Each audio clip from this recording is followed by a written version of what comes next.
आज हमने 2 van launch की हैं, जिसमें अटल सेवा केंद्र में जो भी सर्विसेज होती है वो सारी उसमें सेवा, जैसे आयुष्मान कार्ड है, वोटर कार्ड है, आधार कार्ड है। फैमिली आईडी में बहुत सारे लोगों की इनकम की समस्या थी, जिसकी वजह से उनका बीपीएल कट गया था, तो अब वो करेक्शन हो रही है और ये सारी सेवाएं जो है ये चलित कार्यालय के रूप में गांव-गांव जाकर, वार्ड में जाकर लोगों की समस्या का निदान करेंगी। आपने पूछा कि कैसे दिमाग में आया कि ये वैन चलाई जाए।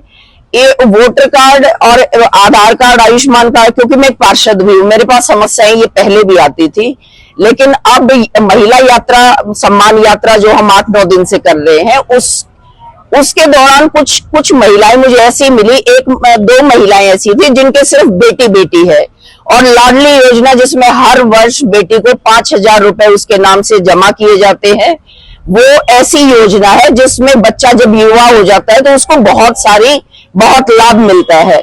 ये योजना है दूसरी बेटी हो, अगर आपके पास दूसरी भी बेटी हो तो उसके लिए। ऐसी योजना से भी महिलाएं वंचित थी, तो कहीं ना कहीं जागरूकता की भी कमी रही।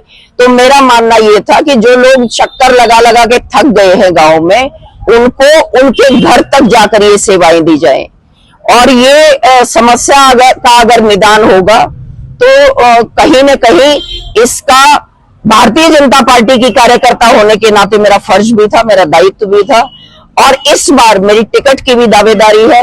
हर व्यक्ति की ये कोशिश रहती है कि उसकी पार्टी में कोई भी, देखिए डिजिटल हुई है चीजें, तो डिजिटल होने के दौरान टेक्नोलॉजी के जहां बात होती है तो थोड़ा सा फेलियर जरूर होता है। ये शुरुआत तो होनी ही थी एक न एक दिन, लेकिन सरकार के प्रयास में कोई कमी नहीं थी। कभी भी किसी ने ये नहीं सोचा कि इसके चलते इतनी, कहीं ना कहीं ये चीजें, ये अवेयरनेस होनी जरूरी थी।